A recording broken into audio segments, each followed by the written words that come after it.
40 বছরও কোনোদিন হারাম ছাড়তে পারে না।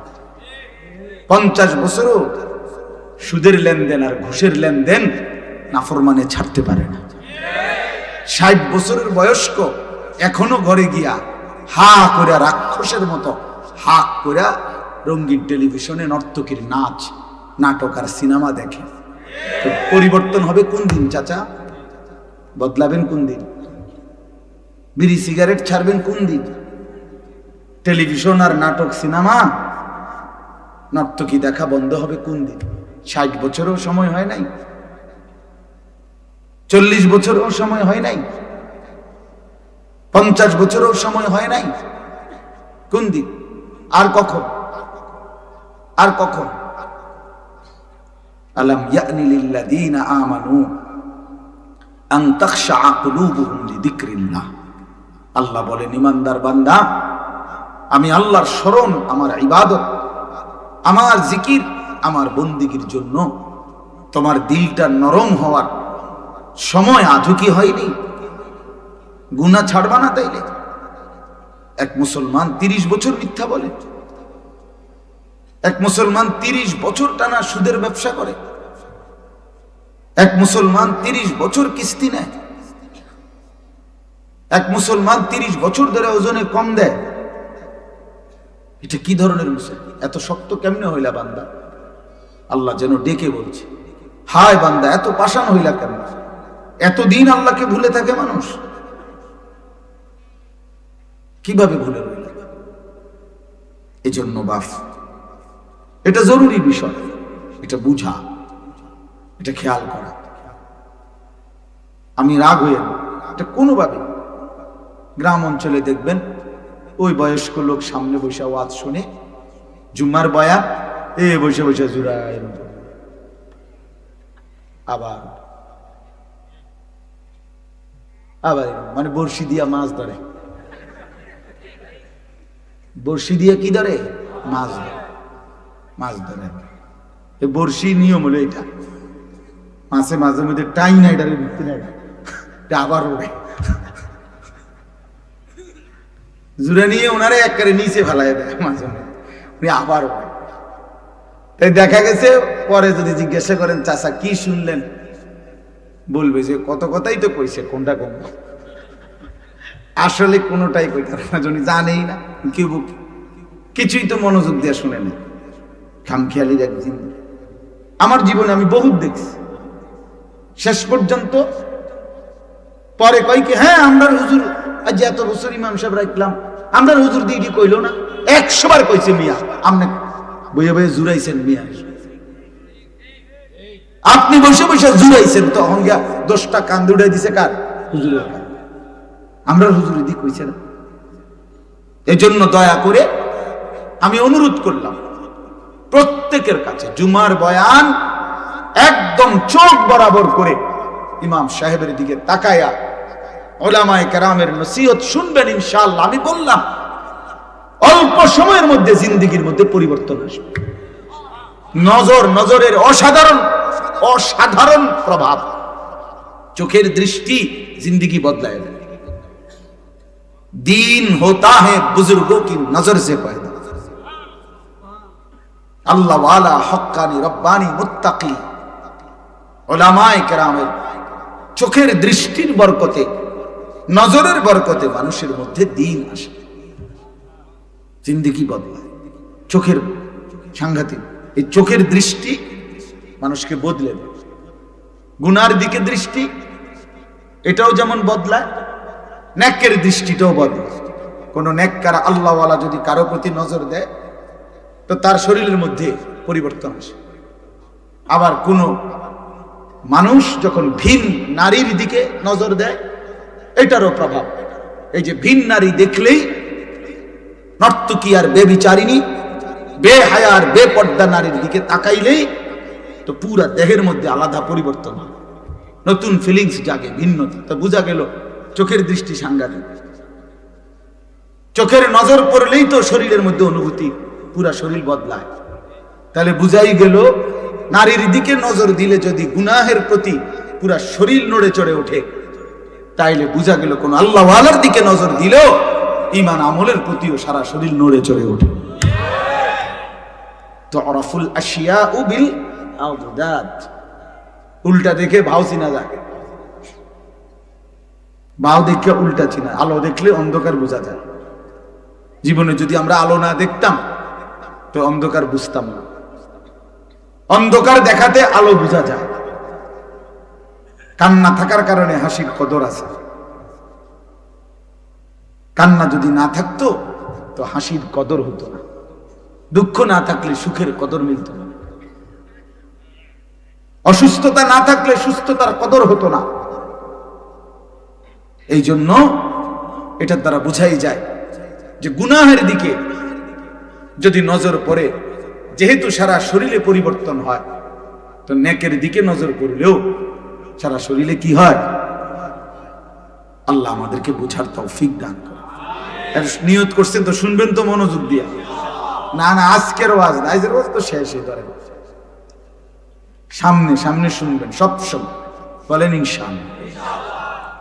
সূরাটার নাম হলো তাকাসুর। 8টা আয়াত। রাসূলুল্লাহ সাল্লাল্লাহু আলাইহি ওয়াসাল্লাম বলছেন, যে ব্যক্তি এই সূরাটি একবার পড়বে, এই মাত্র 8টি আয়াত, আল্লাহ তাআলা তাকে 1000 আয়াত তেলাওয়াত করার সমপরিমাণ সওয়াব দান করবেন। তাইলে বলা যায় এই সূরাটা কোরআনুল কারীমের প্রায় 6 ভাগের 1 ভাগ। 6 ভাগের কি 1/6, 6 ভাগের 1 ভাগ এই ছোট্ট সূরার ফজিলত। একবার পড়লে 1000 আয়াতের তেলাওয়াতের সমপরিমাণ আল্লাহ সওয়াব দান করে। এই সূরার মধ্যে যে নামটা সূরার তাকাসুর, তাকাসুর অর্থ হলো পরস্পরের মধ্যে বাড়ানোর প্রতিযোগিতা, বাড়ানোর নেশা, বাড়ানোর প্রতিযোগিতা। কার বেশি, আমার না তোমার, এই নিয়া নিজেদের মধ্যে গর্ব, অহংকার, তর্ক বিতর্ক করা। এটা হলো এই তাকাসুর শব্দের অর্থ। কি বেশি, কি বেশি? মাল, অর্থ, সম্পদ, ক্ষমতা, প্রভাব প্রতিপত্তি, সন্তানাদি, বংশধর, এগুলো বাড়ানোর প্রতিযোগিতা তাকাসুর। তাকাসুর শব্দের অর্থ হলো আল আমওয়াল ওয়াল আওলাদ, অর্থবিত্ত, সম্পদ এবং সন্তানাদি, বংশধর। এটা বাড়ানোর নেশা, বাড়ানোর নেশা, দুনিয়া বাড়ানোর নেশা। সহজ কথা, দুনিয়া বাড়াইবার নেশা। আল্লাহ তাআলা এই সূরার মধ্যে এই মন্দ অভ্যাস, দুনিয়া বাড়ানোর নেশা, আরো চাই, আরো চাই, আরো চাই, আরো চাই, এইটার গভীর অত্যন্ত প্রচন্ড নিন্দা আল্লাহ তাআলা এখানে করছে। এবং এটার অশুভ পরিণতি কি হবে? যে সারাক্ষণ দুনিয়া বাড়াইবার নেশা, আরো সম্পদ, আরো সন্তান, আরো বংশধর, আরো ক্ষমতা, আরো বাড়ি, আরো গাড়ি, আরো জমি, আরো জায়গা, এই দুনিয়া বাড়ানোর নেশা যারে ব্যস্ত রাখে, আখিরাত ভুলায়া দেয়, ইবাদত ভুলায়া দেয়, কবর, হাসর, মিজান, ফুলসিরাত, পরকাল ভুলায়া দেয়, আল্লাহ তাআলা তার অত্যন্ত কঠিন পরিণতি এখানে বলছে এবং এটার নিন্দা করছেন আল্লাহ তাআলা। এই উদ্দেশ্যে এই সূরাটা নাযিল হয়েছে। রাসূলুল্লাহ সাল্লাল্লাহু আলাইহি ওয়াসাল্লামের জামানায় মক্কার যারা কুরাইশ ছিল, নবীজির বংশের, মক্কার মধ্যে সবচেয়ে প্রভাবশালী ছিল তারাই, কুরাইশ বংশীয় লোকেরা।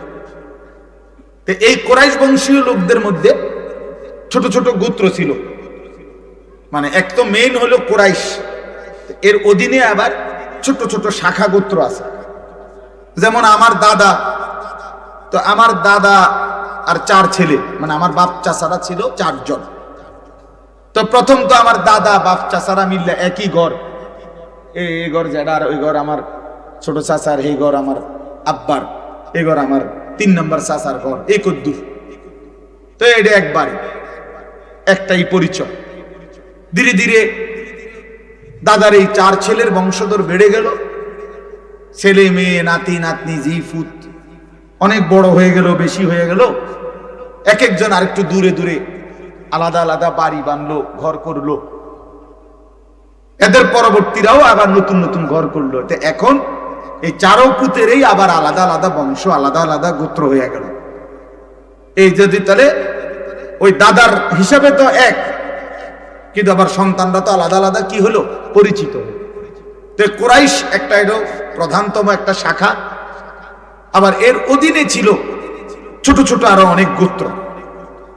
এই গোত্রের মধ্যে দুইটা মানে এই গোত্রে যারা ছিল ছোট ছোট, এদের মধ্যে অহরহ দিবানিশি এই দুই গোত্র দুই গোত্রের লোকদের মধ্যে পরস্পর দিবানিশি এই প্রতিযোগিতা, অহংকার, বিতর্ক হইত। কি নিয়ে?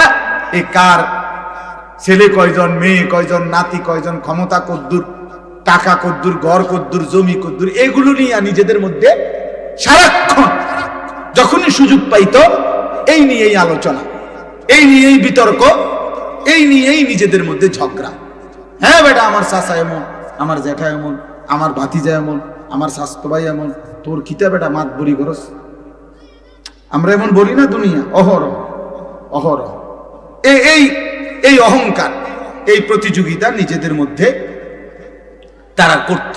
সারাক্ষণ ছিল এই মানসিকতা এদের মধ্যে, শুধু বড়াই, গর্ব, দুনিয়া বাড়ানোর নেশা, প্রতিযোগিতা। তো দুইটা গোত্র ছিল কুরাইশের অধীনে, বনু আব্দে মানাফ এবং বনু সাহাম। তো বনু আব্দে মানাফ একটা, আর একটা হলো বনু সাহাম। একদিন এই দুই গোত্রের মধ্যে তর্ক লাগছে যে কার বাড়ি বেশি, গাড়ি বেশি, কার অর্থ সম্পদ, ক্ষমতা, প্রভাব, প্রতিপত্তি, জিফুত বেশি। একটা ফাঁকি দিয়ে একটা কথা মনে রাখেন, আগে যুগ যুগ ধরে এই পৃথিবীর আবহমান কালের একটা ঐতিহ্য ছিল, মানুষ কিন্তু বংশধর বাড়ানোর প্রতি মনোযোগী ছিল। এটাকে তারা খুব তৃপ্তিদায়ক, প্রশংসনীয় একটা বিষয় মনে করত। কিন্তু ওই যখন থেকে ওই বেঈমান মেলথাস, ওই অপদার্থ যখন এই পপুলেশন থিওরি দিল, জনসংখ্যা নিয়ন্ত্রণ, এই ফালতু একটা বাজে মতবাদ পৃথিবীতে যখন দিল তারা, এই বেঈমানরা, এই বেঈমানদের সূত্র ধরে তাদের এই অব্যাহত প্রচারণার কারণে এই জন্ম নিয়ন্ত্রণের এই ভূত যাদের মাথায় চাপলো, সেই থেকে তারা আর বংশধর বাড়ানো এই মানসিকতাটাই পরিহার করে। একটা অসভ্য, একেবারে ফালতু, অযৌক্তিক, অবাস্তব, কোরআন সুন্নাহর দৃষ্টিতে তো অবাস্তবই, এমনকি যে কোনো যুক্তিতে এই পপুলেশন থিওরি, ম্যালথাসের এই থিওরি একটি ভুল থিওরি। এটা কোনোভাবে, কোনো যুক্তিতে এটা গ্রহণযোগ্য কিছু না। মানুষের বাচ্চা, মাসুম বাচ্চা পৃথিবীর জন্য মুসিবত হইতে পারে না। মায়ের কোলের এমন করে কি আমি বুঝি না কেন। আমার মোবাইল, কারো একটা মোবাইলের কাছে খুব সুন্দর। তো এই থিওরিটা আপনার একেবারেই একটা বাজে থিওরি। মানুষ বাড়লে আপনার আস্তে আস্তে ফসলের জমি কমে যাবে, মানুষের বসত বেড়ে যাবে, একটা সময় মানুষের গোশত মানুষে কামড়াইয়া খাবে, কাইটা খাবে। এইটাও বলছে, এরকম থিওরিও দিছে এরা, যে মানুষ নিজের গোশত নিজে কাইটা খাবে। কারণ মানুষ বাইরে গেছে, ওই পরিমাণ উৎপাদন নাই, উৎপাদন ওই পরিমাণ নাই। কারণ উৎপাদন তো মাটির থেকে তার আব্বাই করে, বুঝেন না কথাটা? মাটির থেকে তো ফসল উঠায় তার আব্বা, মেলথাসের আব্বা। নাফরমান আল্লাহ তাআলা বললেন ওয়াফিস সামাই রিজকুকুম ওয়া মা তুআদুন। সরাসরি কোরআনের আয়াত। আল্লাহ বলছে, বান্দা শুনো, তোমাদের রিজিক জমিনে না, তোমাদের রিজিক আসমানে। কোথায়? ওয়াফিস সামাই রিজকুকুম, এটা করে বাংলা আয়াত, একেবারে ডাইরেক্ট আয়াত, এটা কোনো দূর ব্যাখ্যার কিছু নাই। বললেন না এটা নিয়ে হুজুরদের মধ্যে ব্যাখ্যা আছে, কোনো ব্যাখ্যা লাগার কিছু নাই। ওয়াফিস সামাই রিজকুকুম, আল্লাহ বলছে তোমাদের রিজিক আসমানে। ওয়া মা তুআদুন, দুনিয়ায় তোম করে যা দেওয়ার কথা বলা হয়েছে সব আসমানে, সব ফয়সালা কোথায়? আসমান, জমিনে রিজিক না।